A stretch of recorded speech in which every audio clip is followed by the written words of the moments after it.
আজকের সন্ধ্যাবেলা রিসেপশনে বসে বসে ভাবছিলাম পিৎজা খাবো, তাই আমি ডমিনোজে গিয়ে খুঁজছিলাম কোন পিৎজাটা নেবো। যাই হোক, তারপর চিজ ভলকানো ডবল চিকেন পিৎজাটা অর্ডার দিয়েছিলাম। আর ডমিনোজ নিজেদেরকে দাবি করে তারা 30 মিনিটে গ্যারান্টি ডেলিভারি দেবে, তাই আমি বসে বসে ভাবছিলাম কখন 30 মিনিট হবে এবং আমার পিৎজাটা পাবো। অবশেষে 50 মিনিট পর আমার পিৎজার ডেলিভারি দিতে ডেলিভারি দাদাকে আমি জিজ্ঞাসা করলাম যে আপনারা 30 মিনিট দাবি করেন যে ডেলিভারি দেবেন, বাট আপনি তো 50 মিনিটে এলেন। ডেলিভারি ভাই বললেন এটা হলো মার্কেটিং স্ট্র্যাটেজি। পিৎজাটার দাম ছিল 349 টাকা, আমি ডিসকাউন্ট দিয়ে 297 টাকায় পেয়েছিলাম। এদিকে রনি এক্সাইটমেন্ট ছিল কারণ তার লাইফে প্রথমবারের মতন পিৎজা খাবে। পিৎজার বক্সটা প্যাকেজিং খুব সুন্দর ছিল। যাই হোক, এর সঙ্গে দিয়েছিল অরিগন এবং চিলি ফ্লেক্স এবং দুটো টিস্যু পেপার। এবার আমি পিৎজাটা ওপেন করার পর একটু চমকে গিয়েছিলাম কারণ দেখতে তো ওয়াও লাগছিল, বাট সাইজটা একটু ছোট লাগছিল। ভলিকন ডবল চিকেন, তাই এখানে কিন্তু চিকেন ভরপুর ছিল। পিৎজাটা আমার কিন্তু ফেভারিট পিৎজা, কারণ এই পিৎজাটা কিন্তু চিজ আছে এবং ডবল চিকেনের কোট আছে। একটা ফ্রাই চিকেন দেওয়া ছিল আর সঙ্গে একটা তন্দুরি চিকেন ছিল। আর এদিকে আমার খিদে পেটে ছুঁচু রন দিচ্ছিল, তাই আমি প্রথম বাইটটা নিলাম। পিৎজাটার টেস্ট কিন্তু অসাধারণ ছিল, আর যদি রেটিং দিতে বলো 10-এর মধ্যে 8 আরামসে পেয়ে যাবে। শুধু একটা জিনিস খারাপ লাগলো, পিৎজাটার রুটিটা অনেক পাতলা ছিল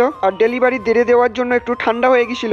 রনি ফার্স্ট টাইম খেয়েছিল, তাই রিয়াকশনটা একটু আলাদা লেভেলেই ছিল। যাই হোক, আমরা পিৎজা খেতে থাকি, আর তোমরা এরকম সুন্দর সুন্দর মিনি ব্লগ দেখার জন্য চ্যানেলটিকে সাবস্ক্রাইব করো। দীঘাতে এখন ডমিনোজের দুটো আউটলেট হয়ে গেছে, ওল্ড দীঘা, নিউ দীঘা। তোমরা চাইলে ডেলিভারি করতেও পারো।